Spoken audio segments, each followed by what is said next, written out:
The first shot I heard that morning wasn't the one that mattered. It was a shot that came later that would really matter. The day started with a robbery gone wrong at a liquor store on the east side of town. Glass shattered, clerk shaken, cash drawer untouched. Amateur hour.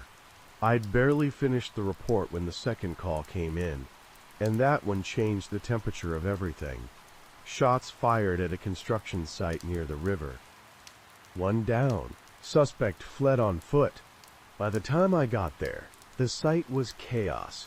Rebar jutting from concrete like broken bones, dust hanging in the air, men in hard hats shouting over each other. The victim lay near a half-poured foundation, blood darkening the dirt beneath him. He was young, too young to be a foreman, too clean to be a laborer. Execution style. Close range. I crouched, checked the wound. One round, center mass. No hesitation. Whoever did this hadn't panicked. They'd come to finish something. What happened? I asked the nearest worker. He just showed up, the man said, voice shaking. Didn't say much. Called him by name. Then, he mimed a gun with his fingers and flinched like it might still go off. The name mattered. I got it from 3 mouths at once. Evan Kincaid. I knew it. Kincaid had testified 6 months earlier in a federal case against a local gun-running crew. Mid-level accountant type who decided prison scared him more than the people he was betraying. The case had gone quiet recently. Too quiet. I stood and scanned the site. There were boot prints leading away from the body, tracked through wet cement dust. Deliberate stride. No rush. Confidence again. This wasn't revenge in the heat of the moment. This was step 1. Back at the station, I pulled the old case files. Names jumped out immediately. Men who disappeared. Deals that had collapsed. Weapons that never made it to evidence. And one name that hadn't been charged, hadn't testified, hadn't been seen since the indictments dropped. Marcus Vale. Former Marine. Enforcer. The kind of man who didn't need to raise his voice to be heard. Rumor had it he'd left town. Rumor was wrong. By noon we had another body.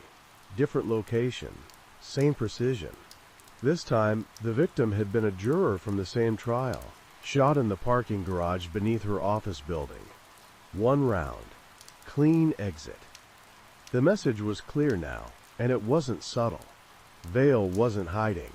He was counting. I stood at the evidence board, watching red strings multiply, and felt that familiar tightening in my chest.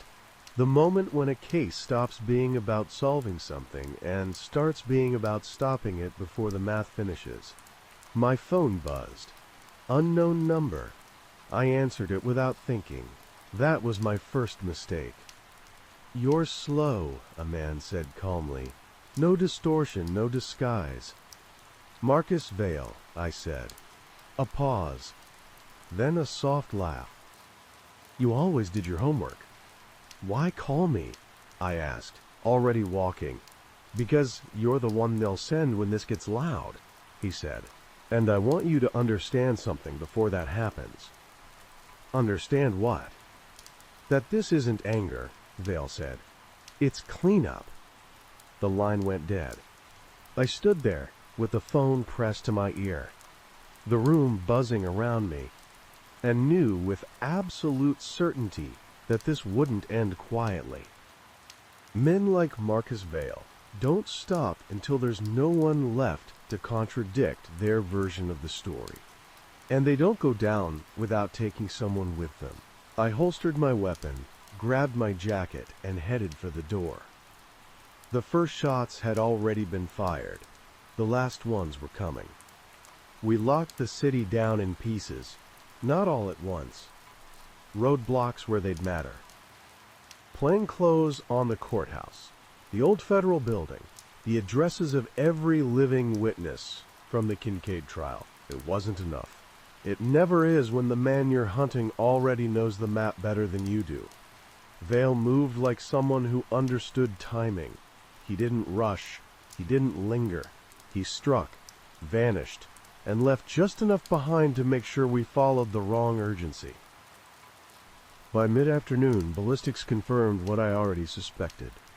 Same weapon, same ammunition, .45 caliber, likely a customized 1911 from the ejection pattern.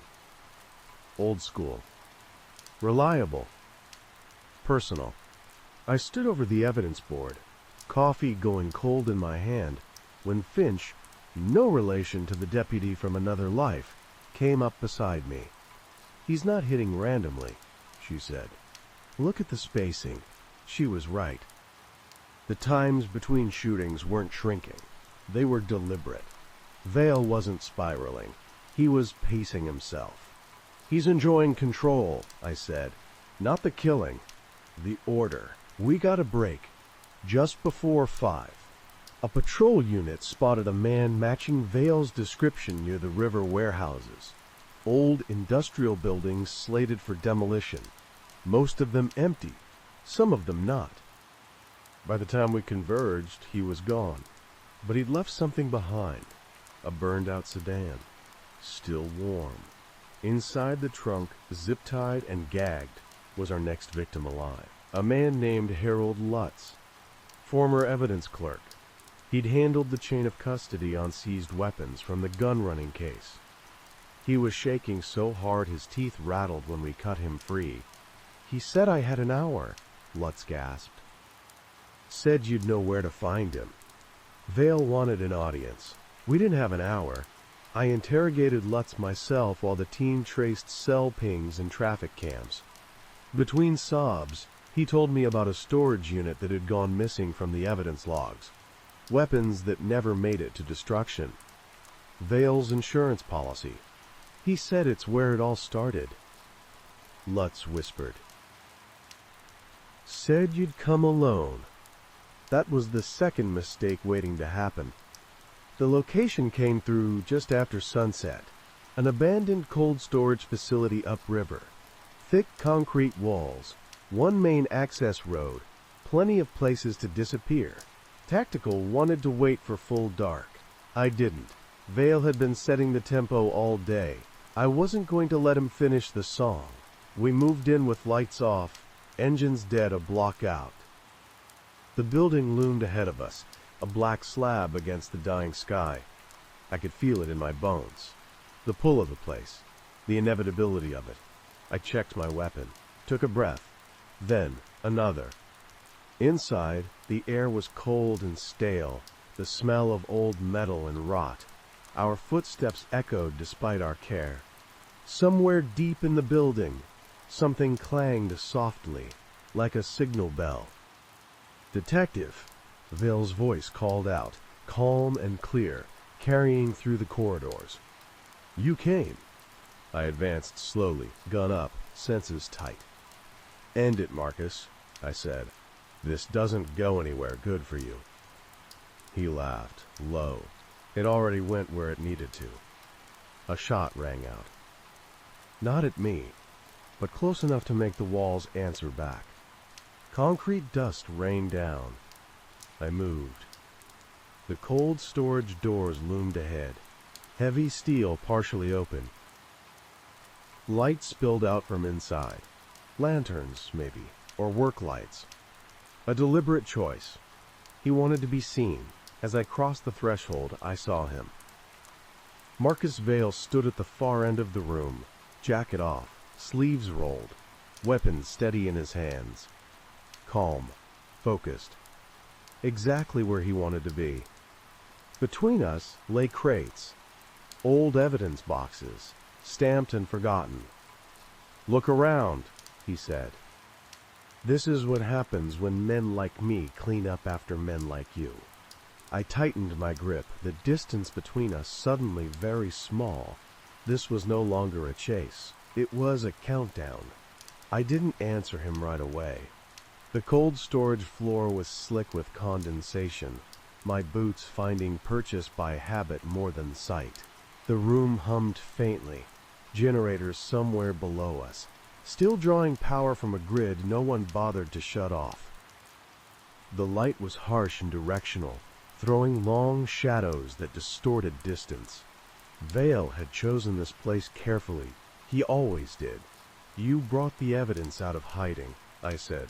That's generous. He smiled without warmth. I brought it back to the beginning, where choices were made. I edged left, using the crates for partial cover. My radio crackled once in my ear, then went dead. Too much concrete, or interference. Either way, I was on my own for now. Let's go, I said. You've made your point. Vale shook his head slowly. No, he made his. He gestured with the gun toward a darker corner of the room. I followed the motion with my eyes and saw Lutz slumped in a chair, wrists bound, a strip of duct tape across his mouth. Alive. Terrified. Very much a bargaining chip.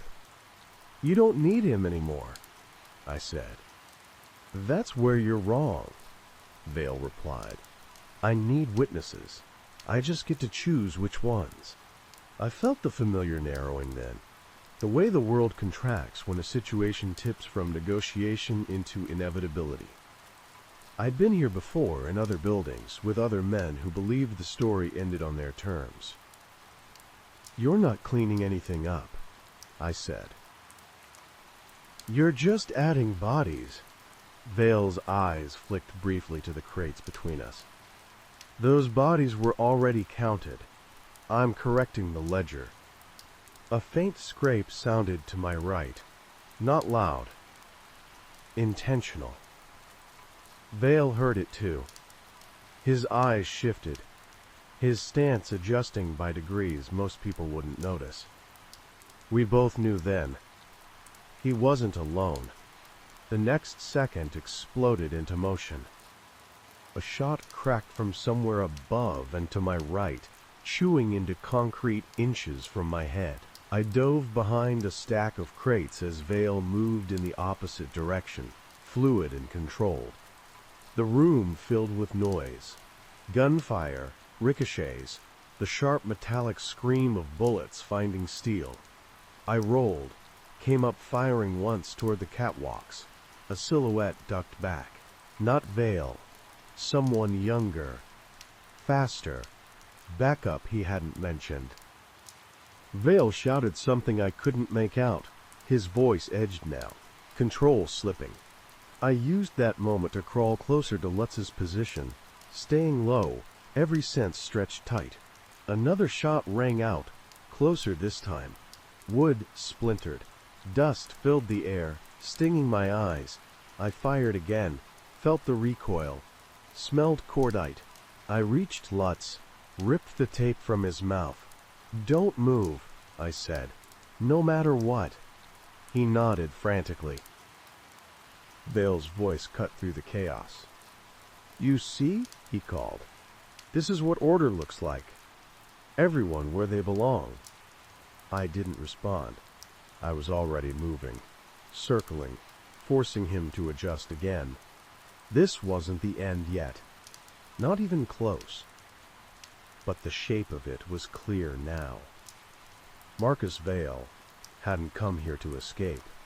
He'd come here to finish the story with gunfire. And if I was going to stop him, I was going to have to let it get very loud. The second shooter stayed high, moving along the catwalks with a lightness that told me he'd done this before. Military, or close enough. Vale had planned redundancy. He always did. I dragged Lutz behind a stack of insulated crates and shoved a dropped pallet jack over for cover. Stay down, I told him again. If you hear shooting, don't pray, don't move. He nodded, eyes glassy, already halfway gone. I took a breath and leaned out just enough to see Vale's position. He'd shifted closer to the center of the room, using the evidence crates like stepping stones, advancing with the patience of a man who trusted the angles. He fired once, deliberately, the round snapping past my ear and punching into metal behind me. A warning. He wanted me moving. I obliged. Backward. I broke right, low and fast, boots skidding on the wet concrete. A shot from above chased me. Too late. I slid behind a massive refrigeration unit, pressed my shoulder into the steel, and listened. Vale was talking again. Not shouting now. Conversational. "You know why this works?" he said. "Because everyone else panics. You don't. That's why I called you." Another shot rang out from the catwalk. Closer. The younger one was repositioning, trying to box me in. "Call him off," I said. "This stays between us," Vale laughed. "It already did. He's here to make sure it ends." I counted in my head. Steps. Distance. The hum of the generator's masking movement. I waited for the second shooter to commit, and when I heard the faint scrape of boots on metal directly above me, I fired straight up through the grating. A shout. A body slammed into the railing, not down but hurt. Vale cursed. That was new. I moved immediately, sprinting left, firing twice to keep Vale pinned.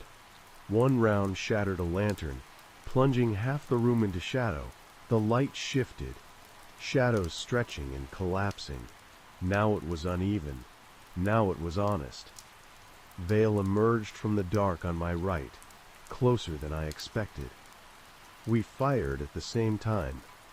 His round grazed my arm, hot and tearing. Mine clipped his shoulder, spinning him half a step. He recovered instantly, teeth bared, eyes alive in a way that made my stomach drop. Pain wasn't going to slow him. The second shooter fired again from above, wild this time.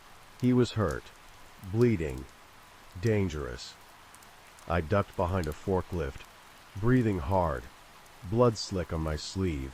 The smell of ozone and powder filled the air.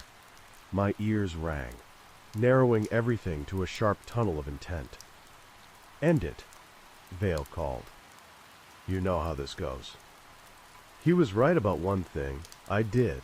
I popped up and fired twice in quick succession, forcing him back toward the evidence crates. As he retreated, his foot caught on a loose lid. Just enough. I lunged.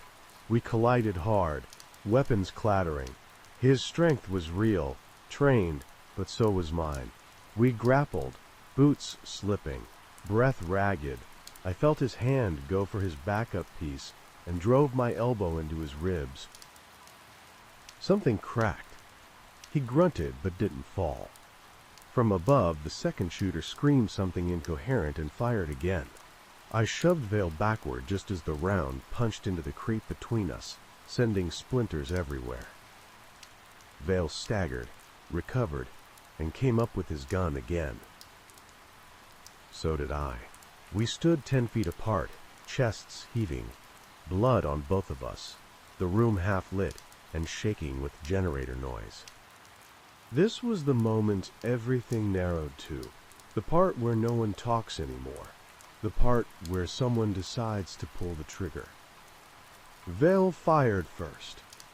The muzzle flash lit his face in hard white, teeth clenched, eyes locked on mine.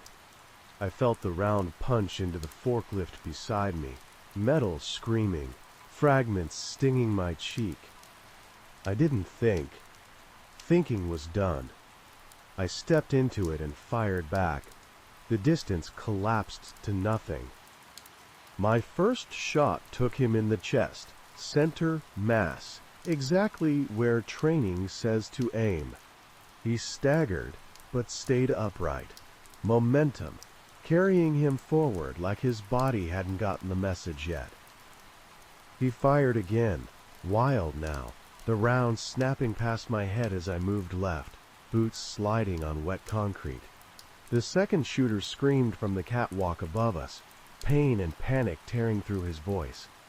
He tried to raise his weapon again. I didn't look up. Vale did. That hesitation cost him. I fired twice more, fast and controlled. One round caught his shoulder again, spinning him. The next hit lower, dropping him to a knee.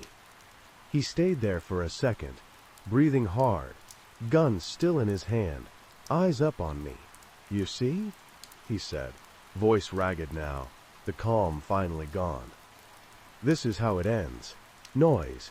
Confusion." "No," I said, and meant more than just him. "This is where it stops." The second shooter fired again from above. The round shattered a light behind me, glass raining down. I felt heat on my back, knew I couldn't afford another second. Vale started to rise. I put the final round through his chest. He went down hard this time, the sound of his body hitting concrete dull and final. The gun slipped from his hand and skidded across the floor, coming to rest against one of the old evidence crates. His eyes stayed open, staring past me at nothing, the fight already gone. For a beat, there was only the hum of the generators and my own breathing, loud and uneven in my ears. Then the second shooter broke. I heard boots scrambling on metal, a clatter, a curse, and then nothing but distance as he ran. I didn't chase him. Backup would take him, or the night would. Either way, he was finished as a threat. I kept my weapon trained on Vale until I was sure. Training again. Habit. Survival. When I finally lowered the gun, my arm shook. The cut on my sleeve was soaked through, blood cooling fast. I barely noticed. I moved to Lutz, cut the rest of his bindings. He collapsed against me, sobbing, alive. That mattered. Sirens grew louder outside, echoing off the concrete, filling the building with a sound that meant it was over whether anyone liked it or not. Red and blue lights washed through the broken lanterns and shattered shadows. I stood there in the middle of the cold storage room, surrounded by forgotten evidence and spent shell casings, looking down at Marcus Vale. He'd been right about one thing. He'd come here to finish the story. He'd just been wrong about who got to write the last line. When the medics arrived, when the uniforms flooded in, when someone finally told me to sit down, I did. I leaned back against a crate and let the adrenaline drain, leaving only the ache and the weight and the knowledge that tonight could have gone differently. But it hadn't. Vale was done. The counting had stopped. And for the first time since the first shot that morning, the city went quiet again. This time, it wasn't holding its breath. It was just done. Now, let's begin the next story for tonight. The fog rolled in before dawn, thick enough to erase the horizon and muffle the surf. In this town, fog was a second skin. It crept into alleys and kitchens, softened voices, blurred edges. I'd learned to read it the way sailors read clouds. When it came in heavy and low like that, something was wrong. The call came at 5:12 a.m., my phone rattling on the nightstand, while the lighthouse beam swept across the ceiling of my rented duplex. A body on the north end of the marina, Doc F. The voice on the other end belonged to Deputy Lenora Finch, clipped and steady, the way people get when they're trying not to think ahead. I pulled on yesterday's clothes and drove the half-mile down Shoreline Drive. The town was still asleep, storefronts dark, fishing boats moored like patient animals. The marina lights burned through the fog in pale halos. Doc F jutted out toward open water, narrow and slick with dew.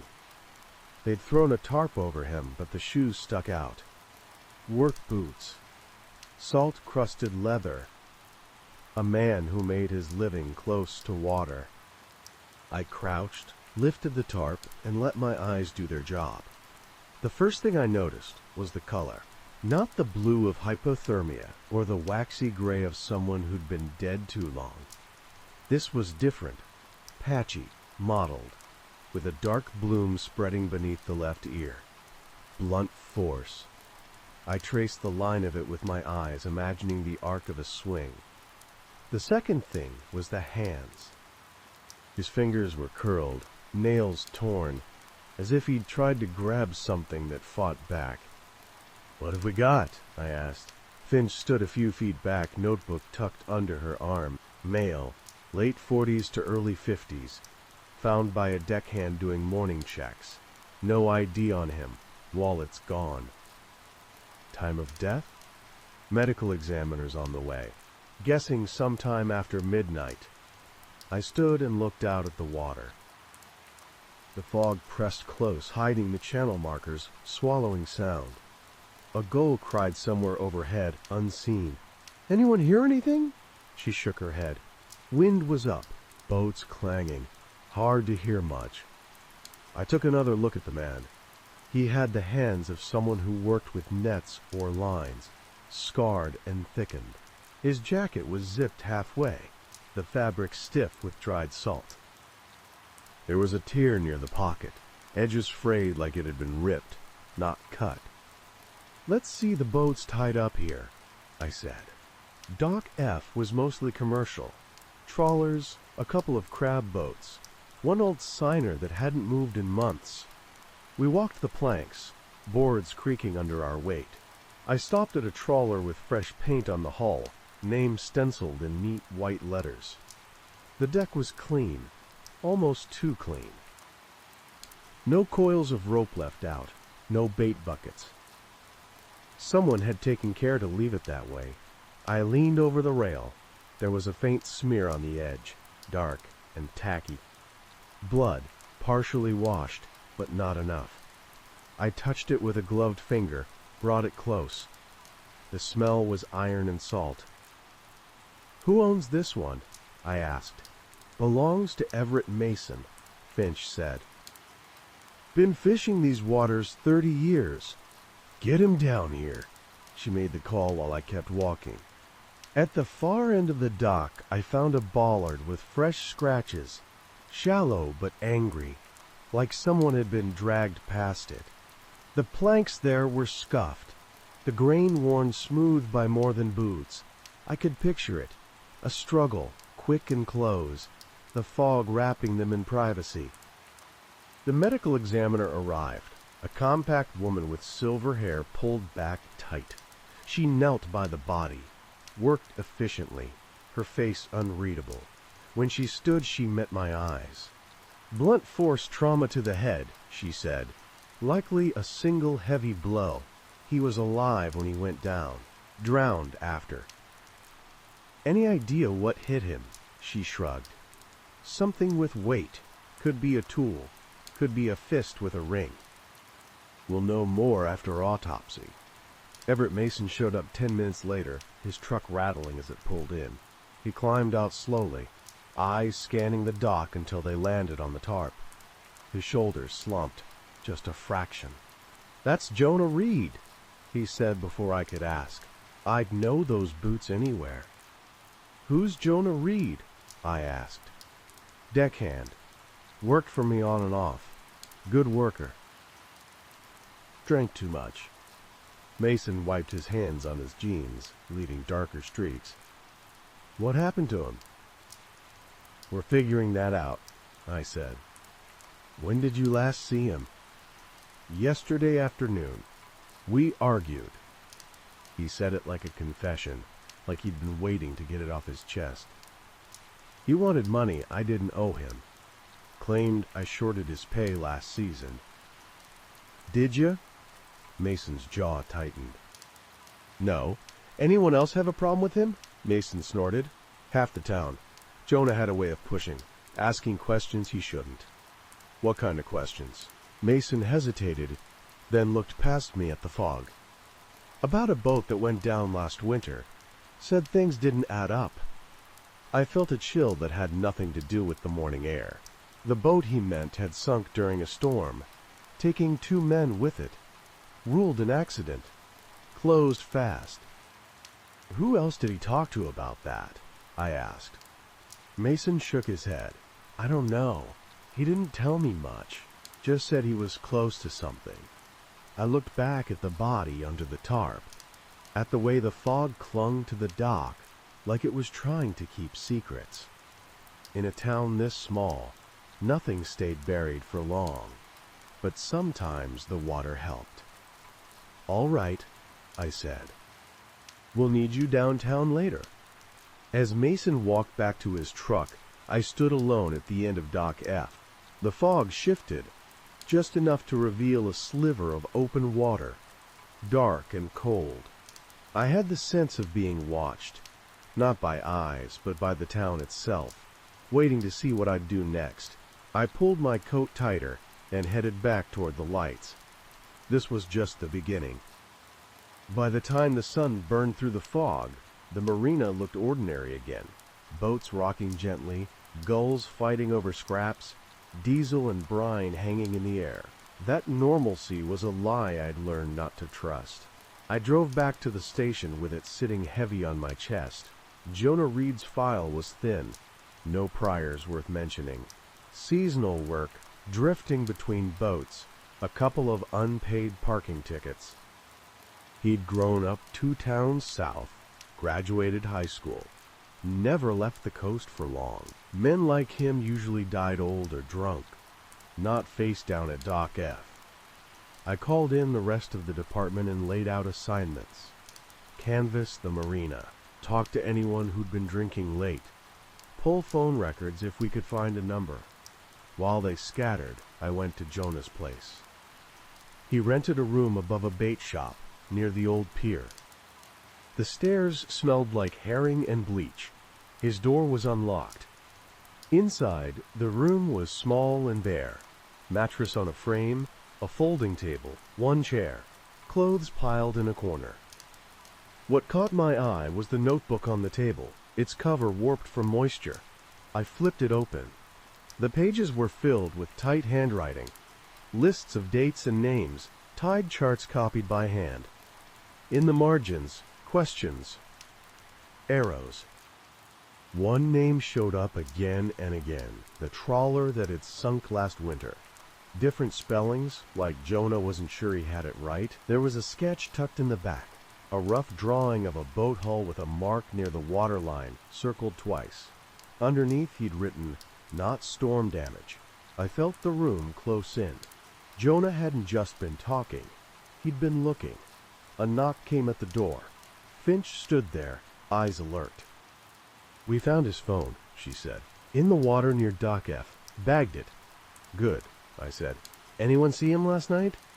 "A bartender at the breakwater says Jonah was there until around 11. Left with someone." "Who?" She couldn't say. Said it was crowded.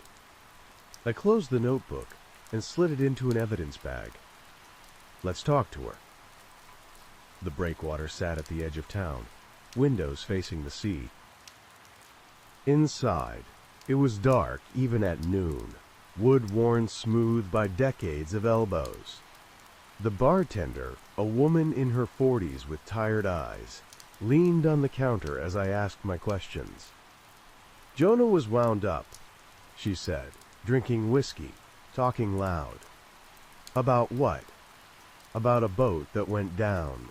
Said he knew why. Said someone was lying." She glanced around, lowered her voice. "I told him to shut up. This town doesn't like old ghosts." "Did anyone argue with him?" She nodded. "A guy named Cal Becker. Works maintenance at the harbor. They went outside together. Becker lived in a trailer behind the boatyard. When he answered the door, his face was flushed, eyes bloodshot. He smelled like stale beer and oil. Jonah was a loudmouth, he said, arms crossed. Kept accusing people. I told him to mind his business." "Did you hit him?" I asked. He laughed, sharp and defensive. "No, we talked. I left. That's it." "Where'd you go?" "Home. Alone." I looked at his hands. Grease under the nails. No fresh cuts. That didn't clear him, but it didn't help either. Back at the station, the medical examiner's preliminary report came in. 1 blow. Likely from a heavy object with a flat edge. Time of death between midnight and 2. There were trace fibers under Jonah's nails. Synthetic, blue. "Boat tarp?" Finch asked. "Or rope," I said. "Or jacket." We waited on the phone analysis. In the meantime, I paid a visit to the families of the men who died in the trawler sinking. The first slammed the door in my face. The second, a widow named Marlene, let me in but kept her arms wrapped around herself like a shield. They said it was an accident, she said. Storm came up fast. Did Jonah ever talk to you? She hesitated. He came by once, asked if my husband mentioned anything strange before that trip. I told him no. Did your husband? Her eyes flicked away. He said the boat was taking on water before the storm. Said a valve was acting up. Did anyone fix it? I don't know. When I left, the sky had gone gray again, clouds stacking up over the horizon. The phone lab called as I got back in my car. We pulled data, Finch said over the line. Last call Jonah made was to Everett Mason. Last text was to someone saved as L. Who's L? Working on it. But there's something else. Jonah recorded a voice memo last night. It's not great quality. Play it for me. Static, wind, then Jonah's voice, breathless. I know you did it. The valve was sabotaged. You thought the storm would cover it. I'm not backing off. A second voice cut in, low and angry. You don't know what you're talking about. Then a thud. The recording ended. I sat there for a long moment, phone pressed to my ear, the weight of it settling. Jonah Reed hadn't just stumbled onto something old. He'd confronted someone who couldn't afford to let him keep talking. I started the engine and headed back toward the marina. The tide was going out, pulling water away from the docks, exposing things usually hidden. Sometimes, if you were patient, the truth did the same. The tide had dropped enough to expose the ribs of the marina, barnacled pilings, ropes slack and groaning, a strip of green-black slime marking where the water usually hid its mess. I walked Dock F again, slower this time, letting my eyes drift to the places I'd rushed past that morning. You miss things when you assume you already understand the shape of a crime. Near the end of the dock, beneath the trawler Mason owned, something caught the light wrong. I crouched and leaned over, ignoring the ache in my knees, and saw it wedged between two pilings just above the mud line. A length of blue synthetic rope, frayed at one end, the fibers stiff with salt. The color matched the trace fibers under Jonah's nails. I flagged it and waited, while Finch documented and bagged it. Mason's boat loomed above us, its hull blotched where the tide had gone out. There was a patch near the waterline that didn't match the rest. Newer paint, slightly off in tone. Jonah's sketch flashed in my mind. Get me the harbor logs, I said. I want to know when this boat was last hauled out.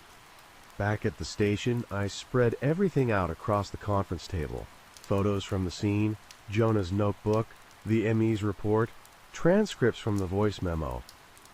It formed a shape I didn't like. Accidents didn't leave this many fingerprints. The harbor logs showed Mason's trawler had been hauled for maintenance 2 weeks before the winter storm, the same storm that sank the other boat. Officially, the haul-out was routine. Unofficially, it was enough time to paint over something you didn't want seen. I drove to the boatyard and found Cal Becker leaning over an engine block, wiping his hands. He looked up when he saw me, shoulders tensing. Ever work on Mason's boat last winter? I asked. Everybody's worked on Mason's boat, he said. Why? Specifically before the storm. He hesitated, just a beat too long. Yeah. Valve replacement. Intake line. Any problems? No.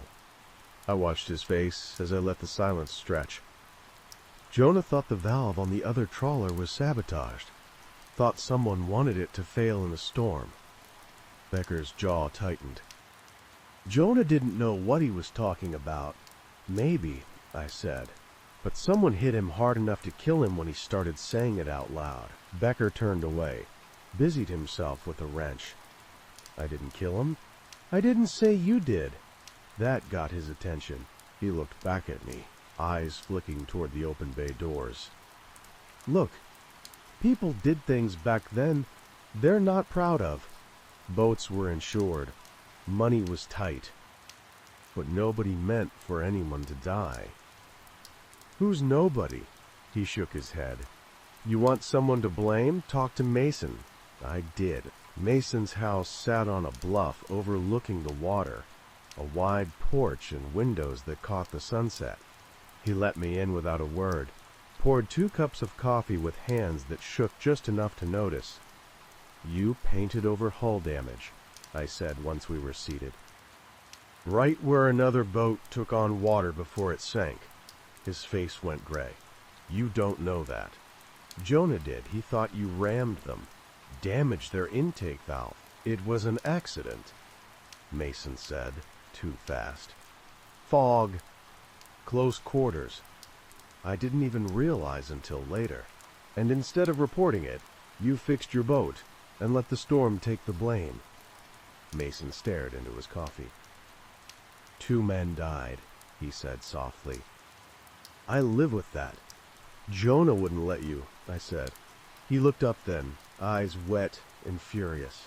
Jonah was going to ruin everything. I just wanted him to listen.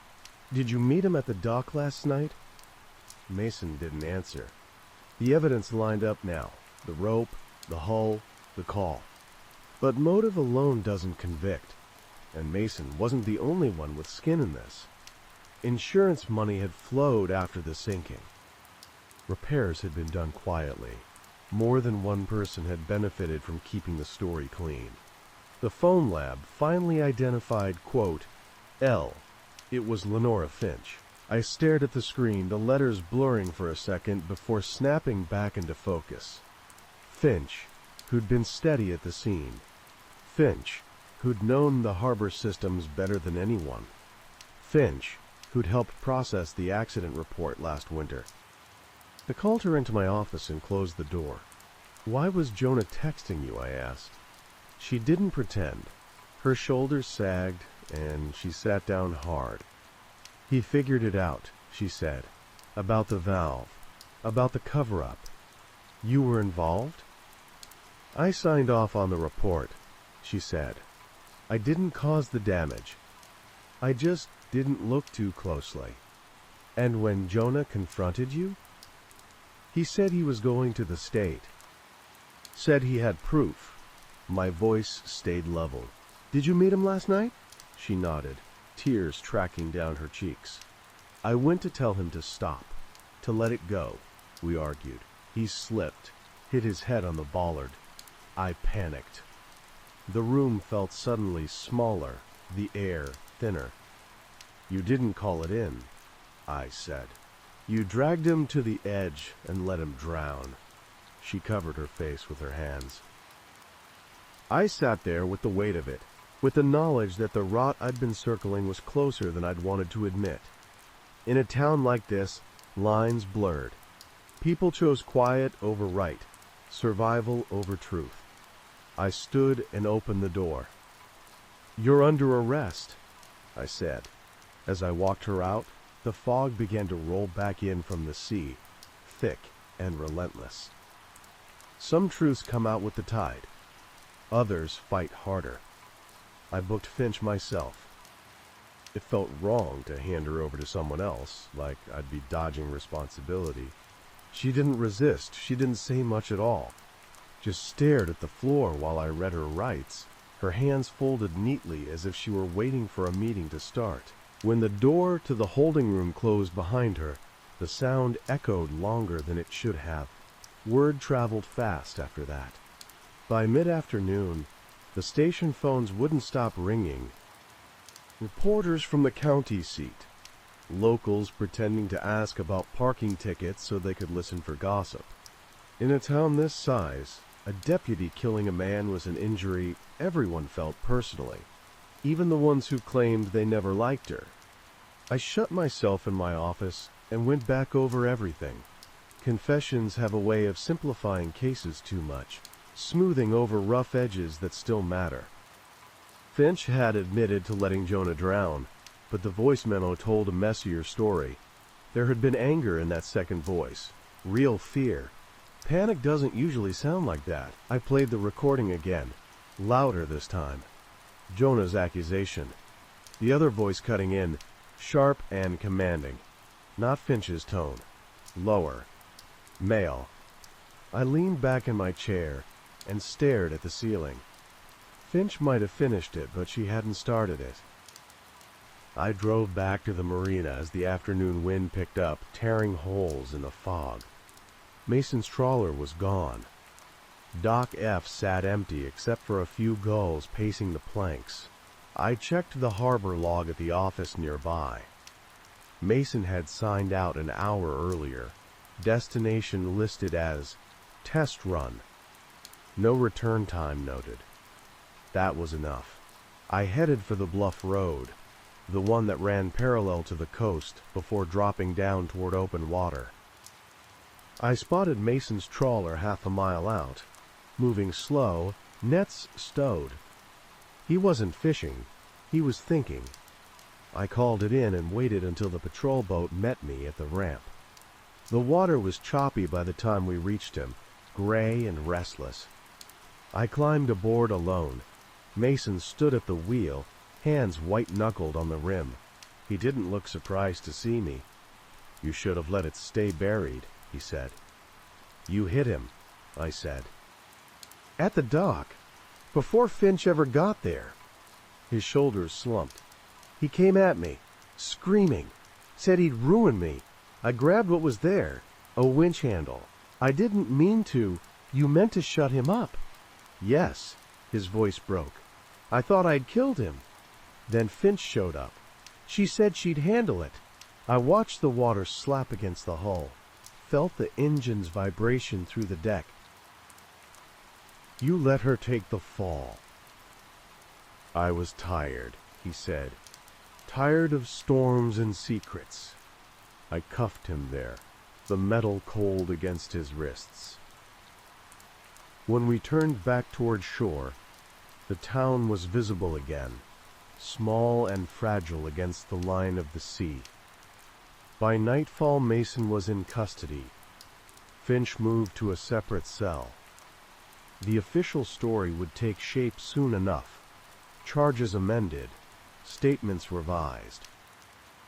It wouldn't be clean, but it would be closer to the truth than the lie they'd lived with.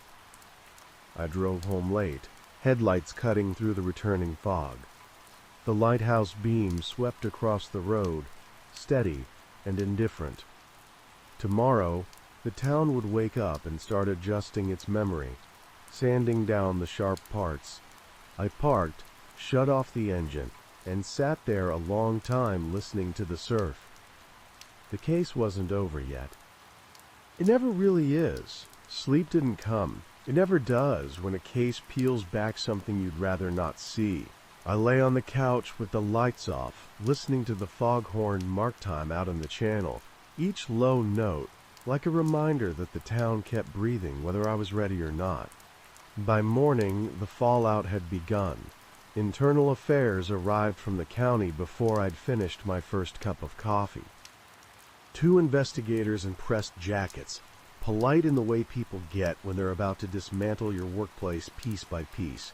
They took Finch away just after 9, her face pale but composed, as if she'd already accepted the version of herself that would exist from now on. Mason was different. He demanded to talk. Claimed he wanted to set things straight. I sat across from him in interview room B, the fluorescent lights flattening everything, making men look smaller than they believe they are. "I hit him," he said again, hands folded on the table. "That's on me. But I didn't plan it." "You planned the cover-up," I said. "Last winter, the haul-out, the paint." He nodded slowly. The insurance was going to lapse. I was already behind. The collision was minor at first, but the valve cracked. I told myself they'd notice, that they'd make it back. And when they didn't, he swallowed. I told myself it was the storm. Jonah Reed had been a problem because he refused to tell himself comforting stories. He'd looked too closely at the seams, the places where lies fray. "Why didn't you turn yourself in when he confronted you?" I asked.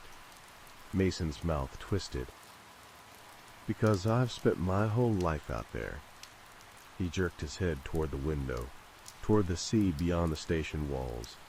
"You don't walk away from that. You endure it. You survive." That word again. Survival. It had done a lot of damage in this town. The state investigator asked me later if I thought Finch would have let Jonah live if Mason hadn't hit him first. I told him the truth. I didn't know. Maybe she would have talked him down.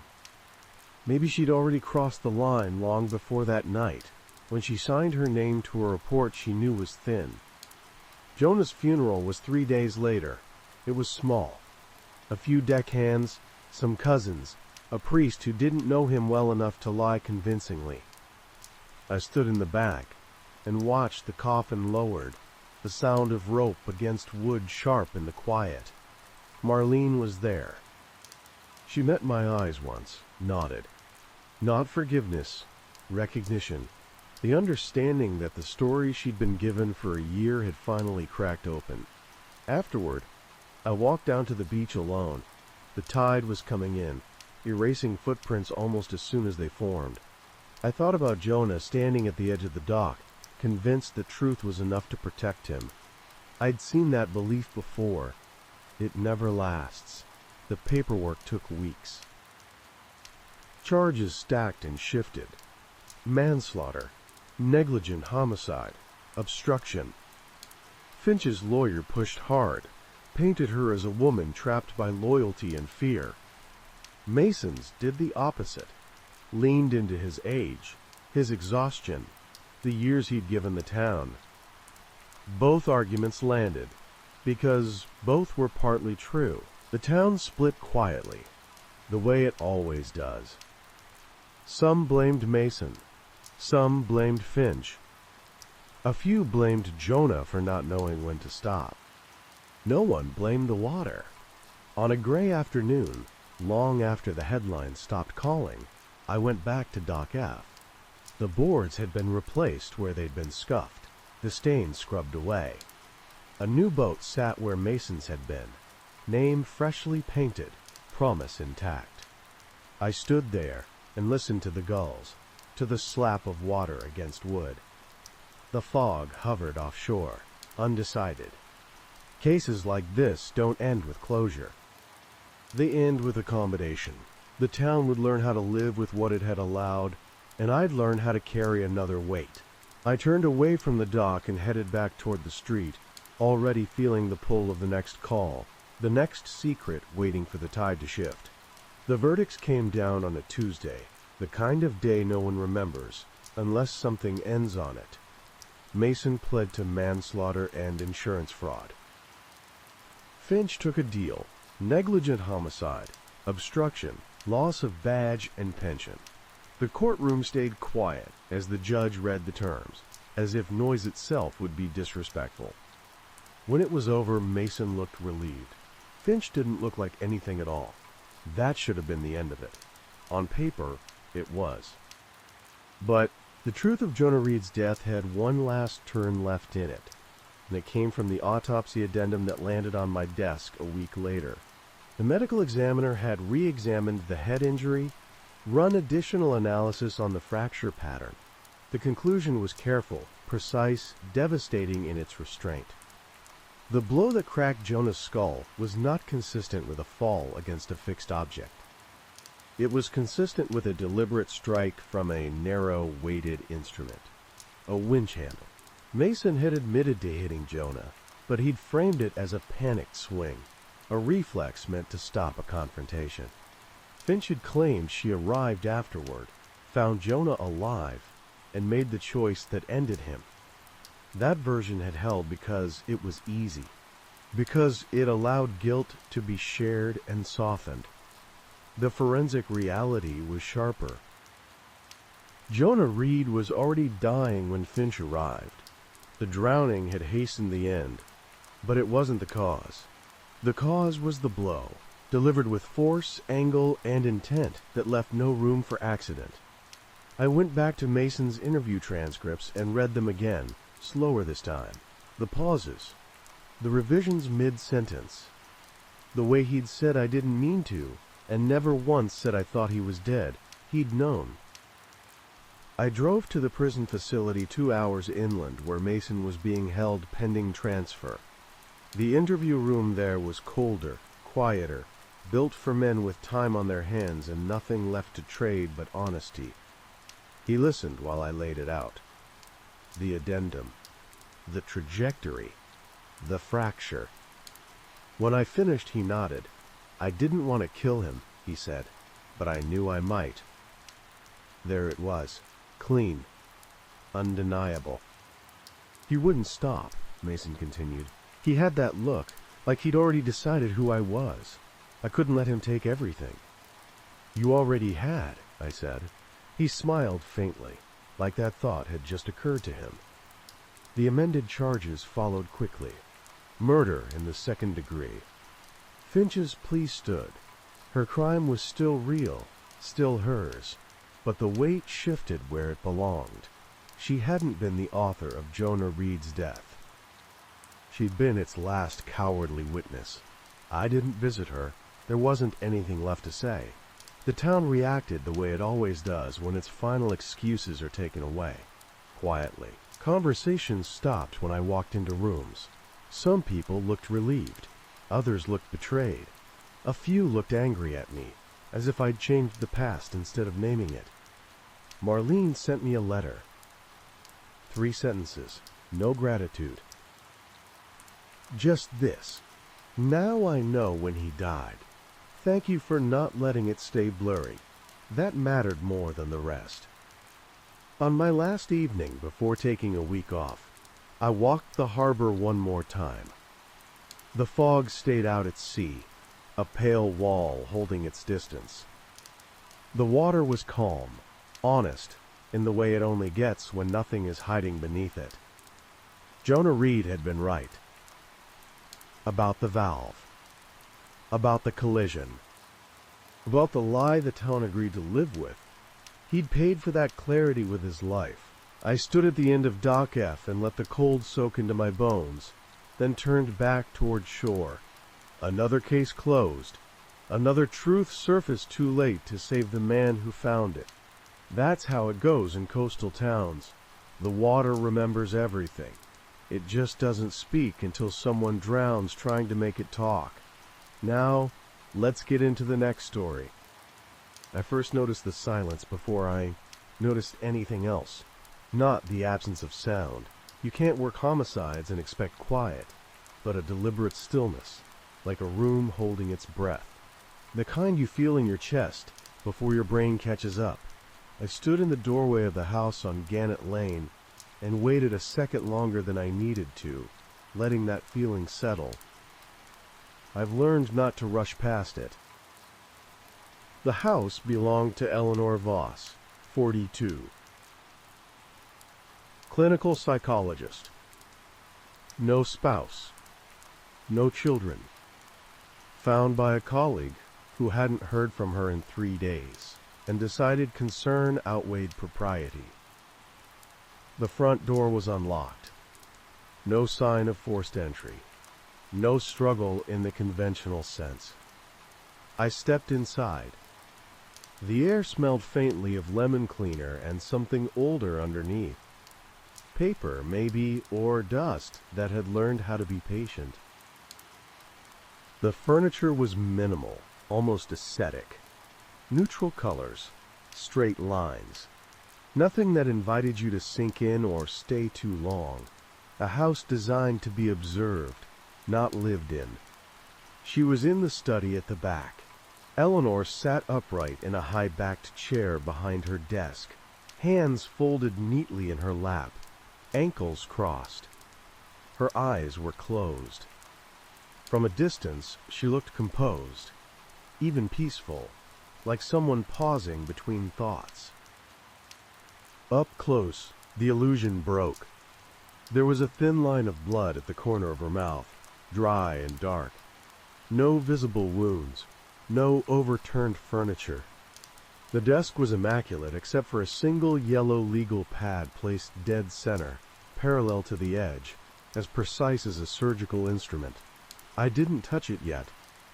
I walked the room first. Habit.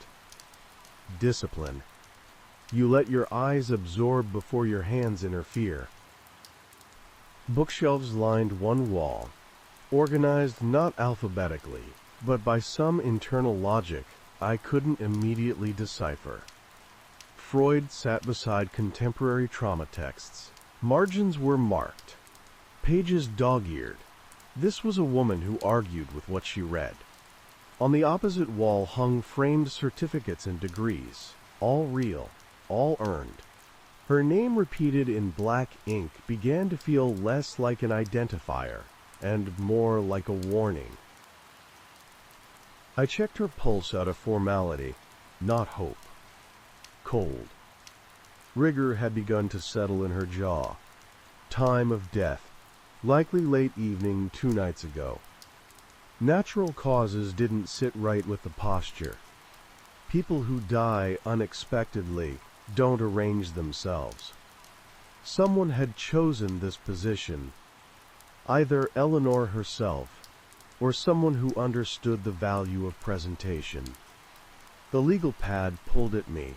I picked it up carefully. One sentence, written in block letters, slow and deliberate. I understand why he did it now. No signature, no explanation. Just that. I felt the quiet press in tighter. The medical examiner arrived 40 minutes later and confirmed what I already suspected. No obvious trauma, no immediate cause of death. Toxicology would take time. The house yielded no medications out of place, no alcohol, no drugs. Her phone sat on the kitchen counter, powered off. Her laptop was open in the study, screensaver running, as if she'd stepped away for a moment and never returned. "What do you think?" the ME asked, low. "I think she wanted us to see her like this," I said. "And I think she wanted us to read that note." He nodded once. We both knew what that meant. Back at the station, I pulled Eleanor Voss's professional history. She specialized in violent offenders, not couples counseling or anxiety disorders. Men who'd crossed lines and wanted to understand why, or wanted someone else to tell them it wasn't really their fault. One name appeared again and again in her case logs: Nathaniel Broom. Incarcerated, serving life for a double homicide committed 8 years earlier. The case had been ugly, intimate, the kind that left residue on everyone involved. Eleanor had evaluated him for 3 years. I pulled the files. Session summaries, behavioral notes, psychological assessments. And then, buried in the administrative records, something that made my stomach tighten. Her last scheduled appointment, 2 nights ago, the estimated time of death, was not with a patient. It was with me, except I'd never been there. I stared at the calendar entry on her system, my name typed cleanly into the slot. No notes, no context, just a time, and a room where a woman had died, sitting calmly in a chair, having written that she finally understood why he did it. I closed the file and leaned back, letting the silence return. This wasn't a murder that wanted to be chased. It wanted to be understood, and that was always worse. I didn't tell anyone about the calendar entry at first. There are moments in an investigation when you feel the ground tilt just slightly, not enough to knock you down, just enough to make you question your footing. This was one of those moments. My name in Eleanor Voss's calendar wasn't evidence yet. It was a provocation. I needed to know if she'd put it there herself. I went back to her house after midnight, alone this time. Officially, the scene was released pending lab results. Unofficially, I still had a key and a problem I couldn't explain to anyone else yet. The silence was different at night. During the day, it had felt curated. Now it felt watchful. I stood in the study again, in the exact spot where she'd died. The chair was gone, bagged and removed, but the outline remained in my head. People think death is dramatic. Most of the time it's still. Stillness leaves impressions. I turned on her desk lamp. Warm light. Intentional. She'd chosen that too. Her laptop sat where I'd left it. I logged in using a warrant-approved method that still felt invasive no matter how many times I did it. The desktop loaded clean. No clutter. A woman who controlled her mind by controlling her environment. I searched for me. My name appeared twice. The calendar entry. And an email draft, unsent. Subject line, you won't remember this conversation. The body was empty. That tightened something behind my ribs. I checked her deleted files. There were gaps, large ones. Whole days missing from her notes in the weeks leading up to her death. Not erased sloppily, either. Removed carefully, as if someone knew exactly what would be noticed and what wouldn't. I sat back and tried to reconstruct her final days the only way I knew how, by looking at patterns instead of events. Eleanor Voss was precise, structured. She didn't skip documentation without a reason. And if she deleted something, it was because she didn't want it misunderstood. Or remembered. The toxicology report came in the next afternoon. No poisons, no recreational drugs. Trace amounts of a sedative prescribed for anxiety, taken within therapeutic range. Cause of death, acute cardiac arrhythmia.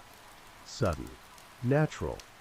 Except for one detail the ME mentioned casually, like it didn't matter.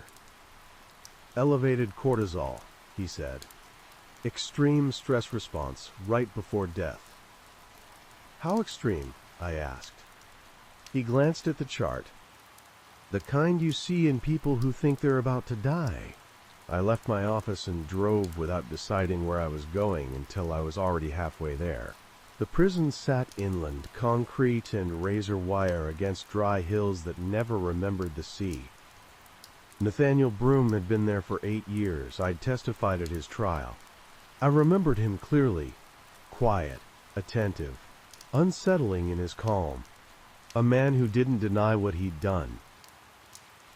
Just wanted someone to understand it. Eleanor had been that someone.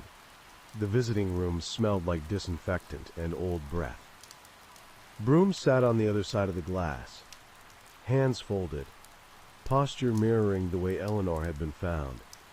That hit me harder than I expected. He smiled when he saw me. I wondered when you'd come, he said. You heard about her death? I asked. He nodded. She told me it might happen. I kept my face still. When was the last time you spoke to her? 2 days before, he said. She was different. Different how? Curious, he said. About you. That did it. A subtle shift in the room, like a lock turning. She asked about your memory, Broome continued. About how much you trust it. About whether you ever think conversations can be edited. Edited by whom? I asked. He leaned closer to the glass. By the person having them. I left before he could say more. That was a mistake. I knew it even as I did it, but some instincts don't announce themselves until after they've taken over. Back in my car, I sat with the engine off, hands on the wheel, trying to inventory myself. Fatigue. Stress. I was clean. I didn't drink much. No medications that could cause blackouts. No history of dissociation. And yet, there was a blank space in my week. Not dramatic, just a softness around certain hours I couldn't account for, like time that had been handled too often, That night I dreamed of Eleanor's study. In the dream, she was alive, sitting across from me, legal pad between us. "You came here because you wanted help," she said. "With what?" I asked. She smiled gently. "That's the part you don't remember." I woke with my heart racing and the certainty that this case wasn't unfolding forward. It was unfolding inward. And something had already been done to me. I started recording myself the next morning, nothing elaborate. Just a small digital recorder I kept in my jacket, turned on whenever I was alone. I announced the date, the time, where I was, what I intended to do next. It felt paranoid. It also felt necessary. There's a particular kind of fear that doesn't spike your pulse or tighten your throat. It settles. It makes you methodical. I reviewed my calendar, my call logs, security footage from the station. There were no obvious gaps. I'd been where I was supposed to be, talked to who I remembered talking to. But memory isn't binary. It degrades at the edges first. I went back to Eleanor's case files and read them not as evidence, but as language. She had a habit of reframing her subjects, statements into questions they hadn't asked yet. What would it mean if you were wrong about yourself? Who benefits from you believing this version of events? It was subtle, surgical, the kind of technique that doesn't impose ideas so much as loosen their anchors. I found a session summary from 3 weeks before her death that hadn't been deleted.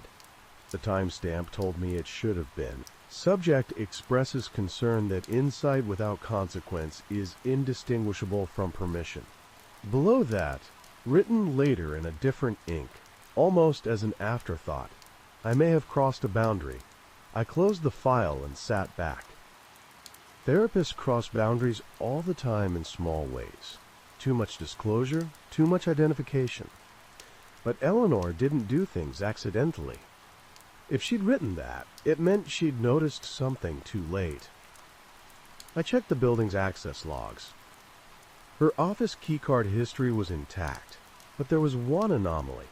An entry after hours, 3 nights before her death, no name attached. The system had registered it as a manual override. Someone had been in her office when they weren't supposed to be. I pulled the security footage. The camera outside her hallway had been disabled for maintenance that week. The timestamp was there, but the feed was static. Officially, it was coincidence. Unofficially, it was a pattern. That afternoon, Internal Affairs asked to speak with me. They framed it as routine. They always do. I sat in a borrowed office while a captain from the county flipped through a thin folder with my name on it. "You were listed in the victim's calendar," he said. "Yes." "Any idea why?" "No." He watched me carefully. "Did you ever meet with Dr. Voss in a professional or personal capacity?" "Not that I remember." He let that sit. "That's an unusual answer. It's an honest one." He nodded, like he'd expected that. "We're not accusing you of anything.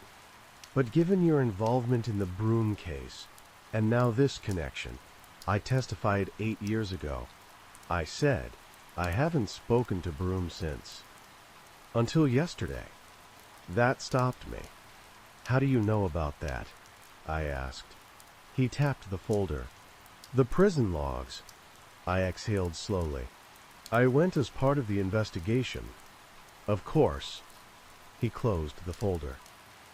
"Just keep us informed." When I left, my recorder was still running. I played it back in my car. The first few minutes were normal. Then, faintly, under the sound of my own voice describing the meeting, there was something else. A second voice. Low. Calm. Familiar in a way I didn't like. "You're doing very well," it said. I shut the recorder off so fast my thumb hurt. I sat there for a long time, engine idling, watching people pass on the sidewalk. They moved with purpose, with continuity. None of them were questioning whether they'd been present for their own lives. I drove back to Eleanor's house one last time before they sold it, cleaned it, erased it. In the study, I stood where her desk had been and closed my eyes. "What did you do to me?" I asked the empty room. Nothing answered. But the silence felt different now, less passive. That night, I found a new file on my home computer. No timestamp, no author, just a title. Session 1, and beneath it, a transcript, my voice. Asking questions I didn't remember forming. Her voice, guiding, encouraging. And one line, underlined twice. "You came to me because you were afraid of what you're capable of forgetting." I shut the laptop and sat in the dark, heart steady, mind frighteningly clear. Whatever Eleanor Voss had been doing, she hadn't been treating a patient. She'd been preparing a subject, and I was no longer sure the experiment was over. I didn't sleep at home after that.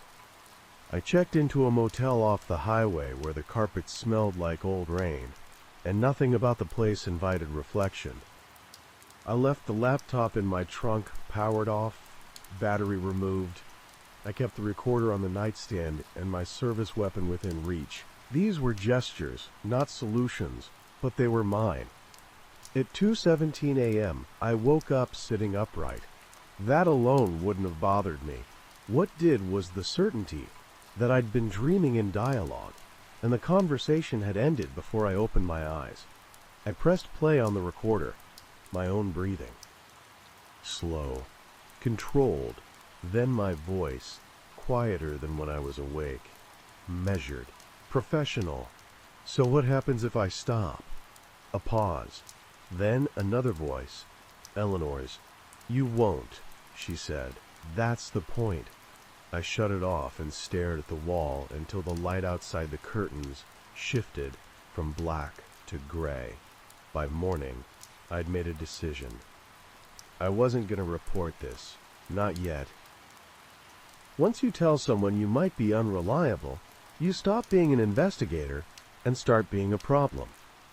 I needed to know whether what was happening to me had an edge, whether it was contained, or whether it bled outward. I needed a control. I went back to the prison. Broom didn't look surprised to see me again. If anything, he looked pleased in the careful way of men who know patience will be rewarded. "She left you something," he said before I spoke. "Didn't she?" "You knew what she was doing," I said. He smiled. "I knew what she was trying to understand." "And what was that?" "Whether insight without consequence could become consequence," he said. "Whether knowing why you'd done something was enough to change what you might do next." I leaned closer to the glass. "She died of stress," I said. "Extreme fear." "Yes," he said gently. "That was unexpected. You frightened her." "No," he said. "She frightened herself." I felt a flicker then. Not panic, not anger, but recognition. He wasn't manipulating me now. He was describing something he'd already seen happen. "She believed," Broom continued, "that if she could recreate the mental state that precedes violence, without the violence, she could interrupt it. That she could teach people to sit in that space and choose differently." "And you?" I asked. "I was proof of concept," he said. "You're the next iteration." I stood up. "She scheduled me, without my consent?" Broom tilted his head. "Did she?" The question landed harder than it should have. "You came to her," he said. "Off the record. No badge. No file. Because you didn't trust your own restraint anymore." "That's not true. You don't remember it," he corrected. "That's different." I left without saying anything else. In the parking lot, I stood with my hands on the hood of my car, grounding myself in the cold metal. My recorder was still running. "I am leaving the prison," I said clearly. "It is 11:42 a.m. I am alone.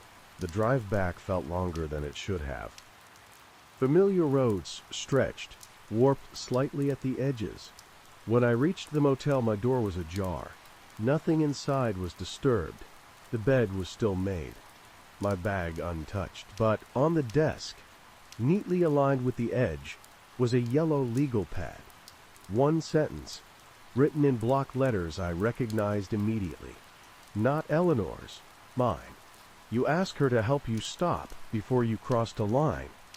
I sat down slowly. This wasn't about amnesia, or suggestion, or influence. This was about authorship. At some point, recently or long ago, I had decided I couldn't trust myself with what I knew about violence, about proximity, about how easily explanation becomes justification. I had sought out someone trained to dismantle narratives and asked her to turn that skill on me. Eleanor Voss hadn't been experimenting. She'd been complying. And now she was dead, frightened not by Broom or by me, but by the moment she realized she'd succeeded too well. The question wasn't whether I was dangerous. The question was whether I'd already proven it, and whether the version of me asking these questions was the one who needed to be stopped. I burned the legal pad in the motel sink. It took longer than I expected. Paper resists destruction when it's thick, when it's meant to last. I watched the edges curl, the sentence blacken and vanish, and felt no relief when it was gone. If anything, the absence made the room feel more exposed. I checked out an hour later and drove back to the station. Routine is a kind of anesthesia. I needed it. I walked the halls, nodded to people who nodded back, answered questions that didn't matter. No one was watching me closely yet. That window wouldn't stay open. I requested Eleanor's full therapy recordings under the justification of case continuity. The request was approved faster than it should have been. Institutional momentum has a way of carrying you forward, even when you shouldn't be moving at all. The files arrived encrypted, audio only. Dozens of sessions with Broom, and 4 marked unfiled. I didn't listen to those first. I started at the beginning. Broom's early sessions were what I expected. Measured speech, emotional distance, a man narrating violence the way others describe weather. Eleanor's voice was calm, precise, never judgmental. She let silence do the work. As the sessions progressed, something shifted. Broom began asking her questions, not about himself, about her, about why she'd chosen this specialty, about whether she believed some people were beyond intervention, about what it felt like to understand someone who'd done something unforgivable. She answered more than she should have. By the time I reached the final session, I understood what had happened to her, not the mechanics. The erosion. Broom hadn't manipulated her into fear. He'd given her clarity without relief. He'd shown her what it meant to understand without being able to change the outcome. For someone like Eleanor, that wasn't insight. It was annihilation. I sat back and closed my eyes. Then I opened the unfiled folder. Session 1 began without introduction. No date, no formal consent, just 2 people already mid-conversation. Her voice, "Tell me what made you come in." My voice, tired, unguarded. I keep winning arguments with myself. A pause. "What does that mean?" she asked. "It means every reason I give myself not to do something ends up sounding like permission. Silence. The good kind. The kind therapists use to let you keep going. I don't want to hurt anyone," I said. "But I understand how it happens too well. I don't think ignorance is what stops most people. I think it's confusion. And I don't have that anymore." "Are you afraid you'll act?" she asked. "I'm afraid I'll explain it," I said. "And once I can do that, I won't feel like it's wrong. Just inevitable." I felt cold listening to it. Not because it sounded foreign, because it didn't. Session 2 was shorter. Session 3 shorter still. Eleanor spoke less each time. I heard myself steering, refining the problem, asking her to remove variables, to help me create friction where there was none. In the final unfiled session, she sounded different, shaken. Controlled, but only just. "This isn't treatment anymore," she said. "This is rehearsal." "For what?" I asked. "For justification," she said. "For harm." A long pause. "You asked me to help you forget," she continued. "To disrupt continuity. To make sure that if you ever crossed a line, the version of you that understood why wouldn't be the one making the decision." "And did it work?" I asked. She didn't answer immediately. "I don't know," she said finally, "but I think it frightened me how much sense it made." The recording ended there. I sat alone in my office, the hum of fluorescent lights pressing down, and understood the full shape of it. Eleanor Voss hadn't been killed by fear of me as a person. She'd been killed by the realization that she'd helped design a mind capable of acting without remembering the reasons it shouldn't. A safeguard that looked too much like permission. The remaining question, the one that mattered, was simple. Had the system failed, or was it still working exactly as intended? I looked down at my hands, steady on the desk. Somewhere in the last few weeks, a line had been crossed or avoided, and I had no reliable way to know which. I turned myself in before the system had to decide what to do with me. Not because I knew I'd committed a crime, because I knew I'd designed a version of myself that could, and that was enough. I walked into internal affairs with the recorder in my pocket and the files on a flash drive. I didn't dramatize it. I didn't confess to anything specific.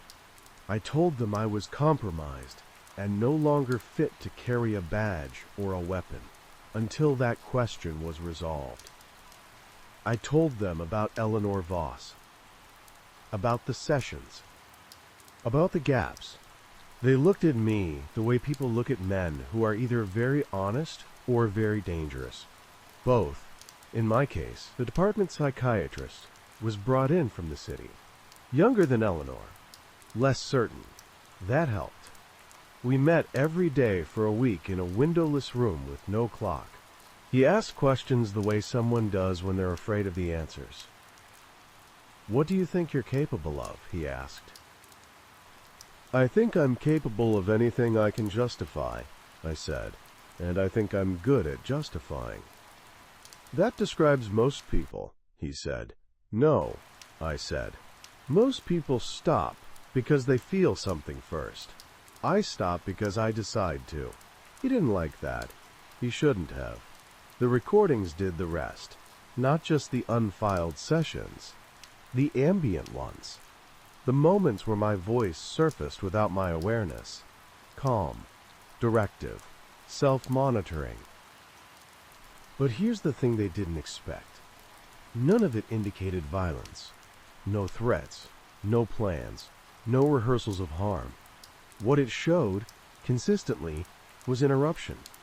Every time a line of reasoning reached a point of ethical erosion, the recording captured a pause, a redirection, a version of me stepping in and shutting the door. Eleanor's system hadn't erased restraint. It had automated it. The psychiatrist sat back after the final review, fingers pressed together. "You built a governor," he said slowly, "not a disinhibitor. I built something that acts without my permission," I said. He shook his head. "You built something that acts without your awareness. That's different."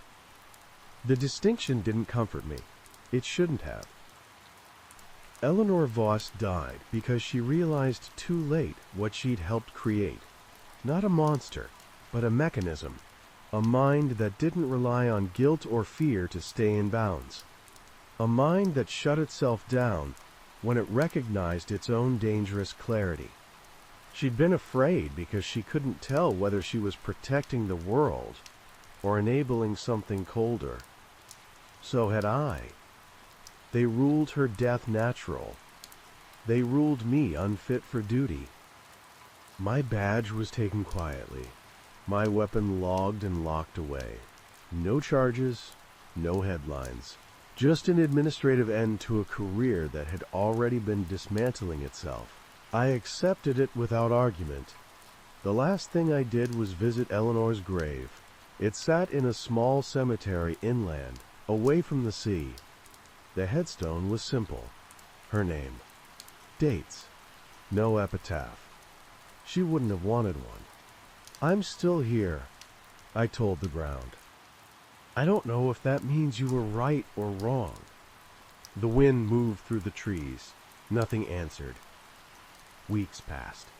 Then months. The recorder stopped picking up the second voice. That bothered me more than when it was there. I continued therapy. Real therapy. Transparent. Documented. No erasures. No private systems. I learned how to live with a mind that didn't offer comforting confusion. It took effort. It took humility. It took accepting that restraint isn't a feeling. It's a practice. Sometimes I still wake up with the sense that a conversation ended without me. When that happens, I sit up, breathe, and remind myself of the only thing that matters. I chose to stop. Not because I was afraid of what I might do, but because I understood it too well. Eleanor Voss didn't die because she created a dangerous man. She died because she proved that understanding doesn't absolve responsibility, and neither does forgetting. The system didn't fail. It worked. And the cost of it was a life that chose not to cross a line, even when no one was watching, including me. Let's get into the final story for tonight. The woman was already dead when the morning commuters began to notice her. She sat upright on a bus bench at the edge of the downtown transit loop, ankles crossed, hands folded loosely in her lap. Her head tilted slightly, as if she were listening to something just beyond the noise of traffic. At first glance, she looked like someone who had fallen asleep waiting for a ride. It was the stillness that broke the illusion. No shift of posture, no response to the cold wind that moved through the street in short bursts. A city maintenance worker was the first to stop. He noticed the discoloration at her neck, the unnatural angle of her jaw. He stepped back, called it in, and stood watching as the city continued to move around her. Cars passed. Pedestrians slowed, then diverted. Life adjusted around the bench with practiced indifference. The woman had been strangled. Not hurriedly, not clumsily. The bruising was even, controlled, consistent with prolonged pressure. The medical examiner would later note that death had not been immediate. Whoever killed her had stayed until the end. What unsettled detectives was not the violence, but the staging. The woman's purse rested beside her, unsearched. Her phone was still in her coat pocket. No attempt had been made to hide the body or abandon it carelessly. She had been placed, arranged, left to be seen. She was identified by mid-afternoon. Her name was Laura Bennett, 39 years old, a physical therapist who worked 3 blocks away. No criminal history, no known enemies. Married, though separated. She had left her apartment the previous evening to walk home from a late shift and never arrived. The location offered no easy explanation.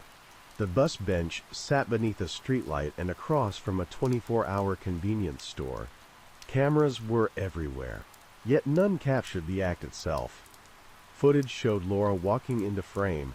Later, hours later, she appeared again, already seated. The moments in between were empty. Detectives canvassed the area overnight. No one recalled screams. No one remembered a struggle. The city had swallowed the violence whole. 2 nights later, it happened again. This time the body was a man, positioned in the doorway of a closed real estate office in a quiet residential neighborhood. He lay on his back, arms at his sides, legs straight. His eyes were open. There were no defensive wounds.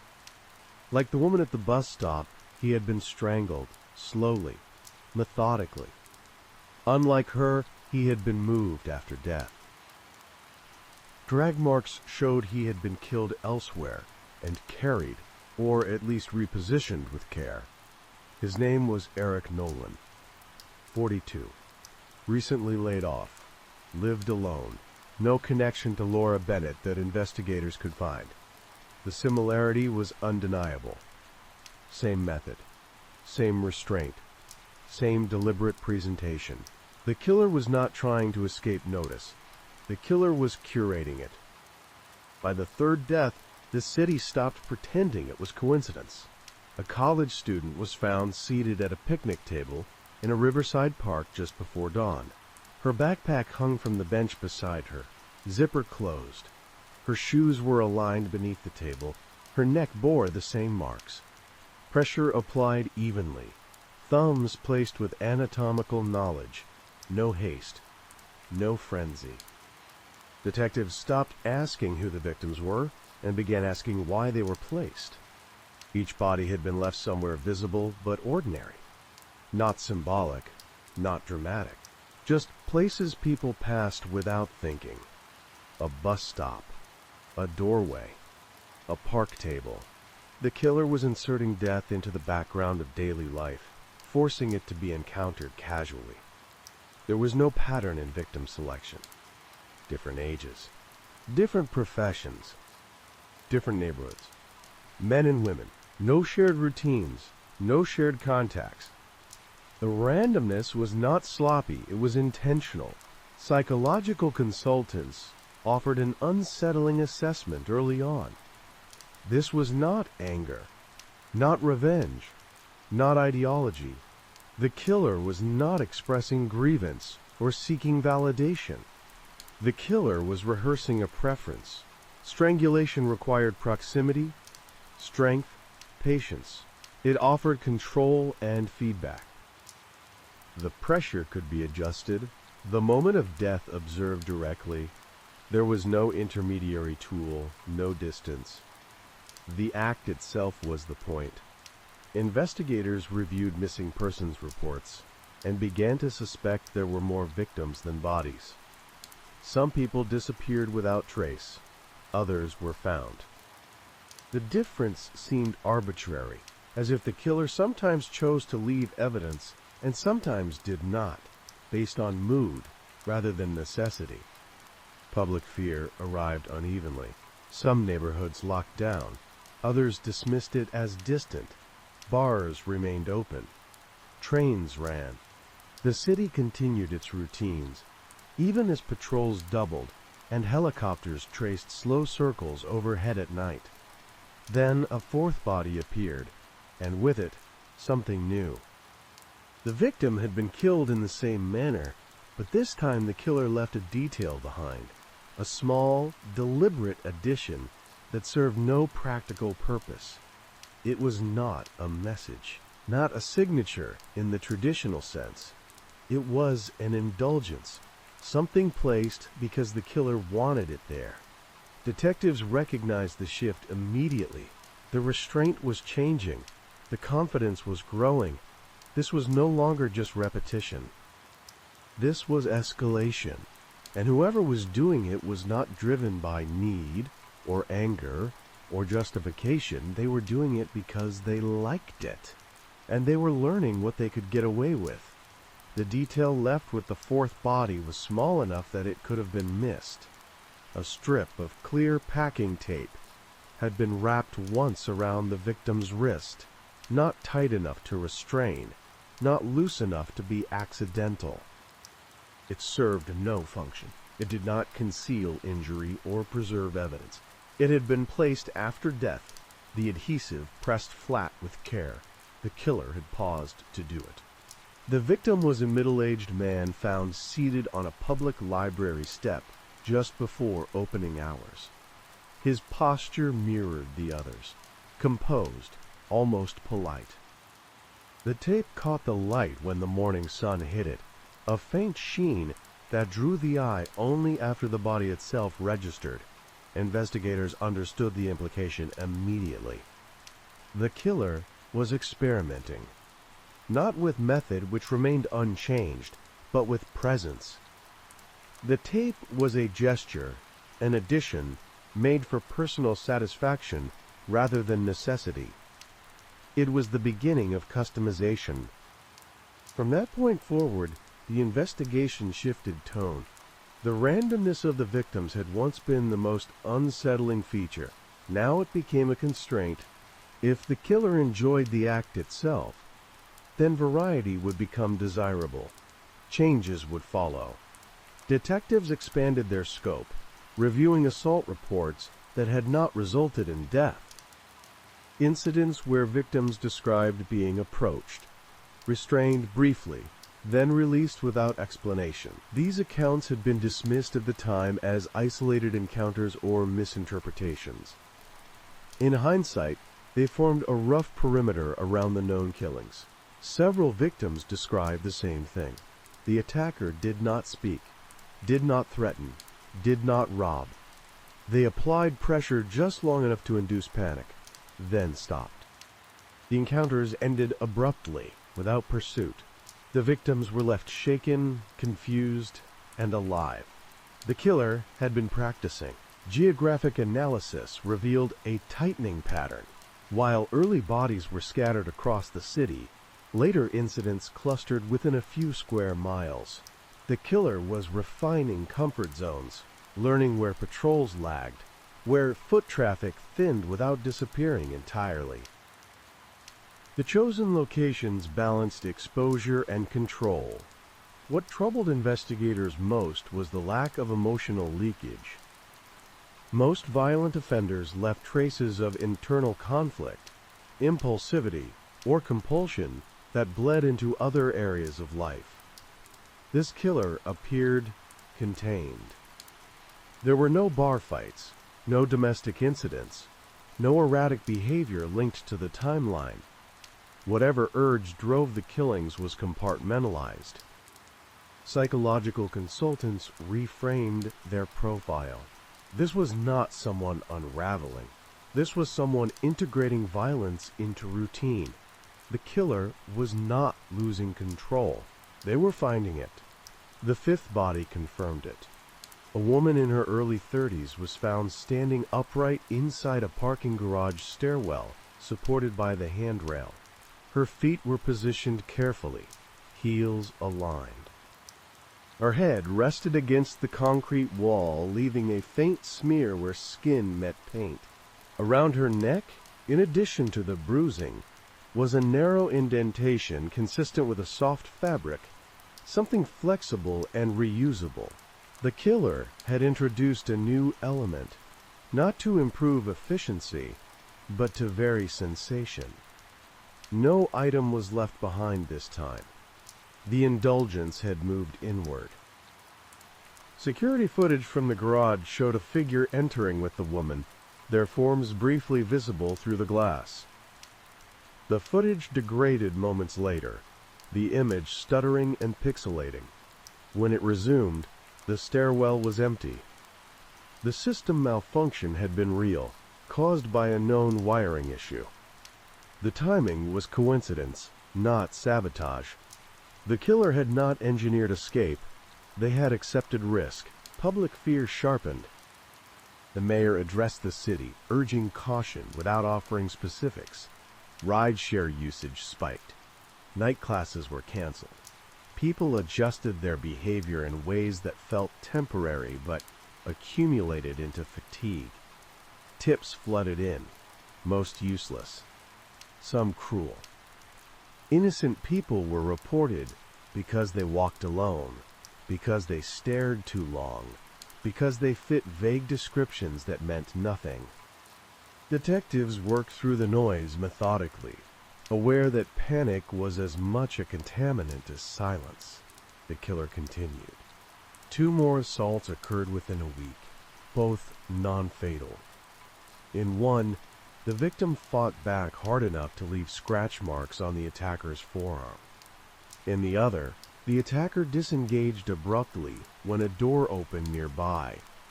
In both cases, witnesses described the same unsettling detail. The attacker did not flee immediately. They stood still for a moment, as if evaluating the interruption, then left at a walking pace. This was not someone afraid of capture. This was someone calibrating satisfaction.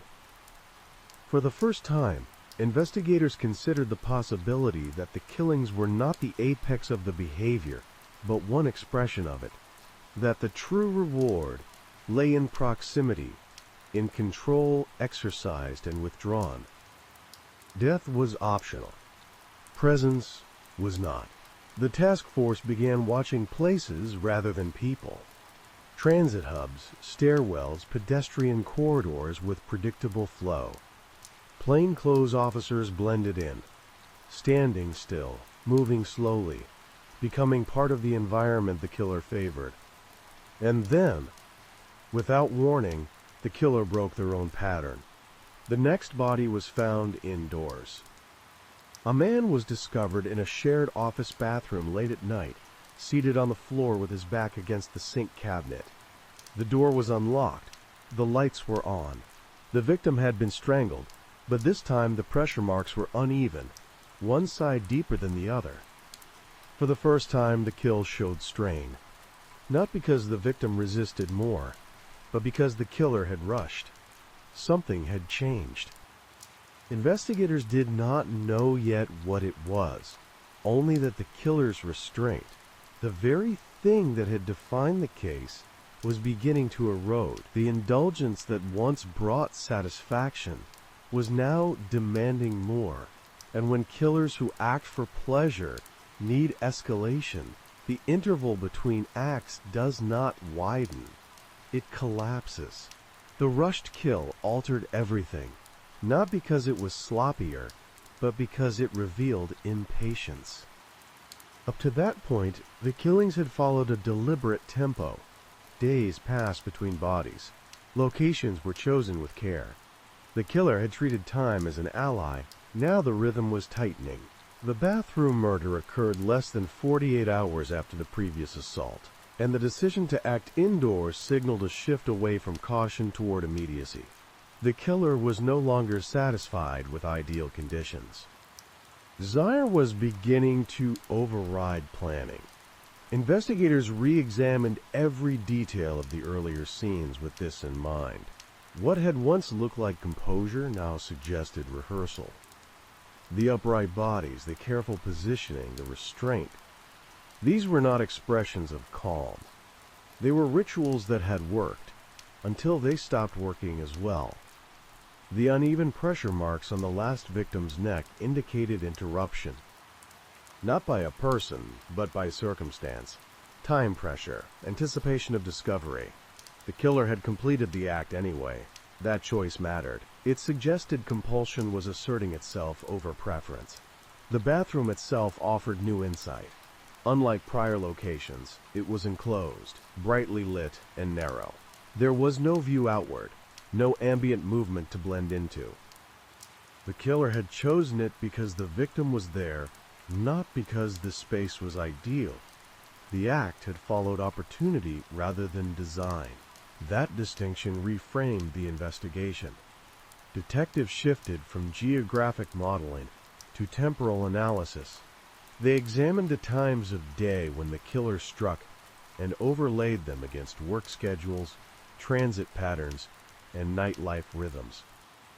The cluster tightened around late evenings on weekdays, a window when routines overlapped and people moved alone without heightened vigilance. The killer was hunting between obligations.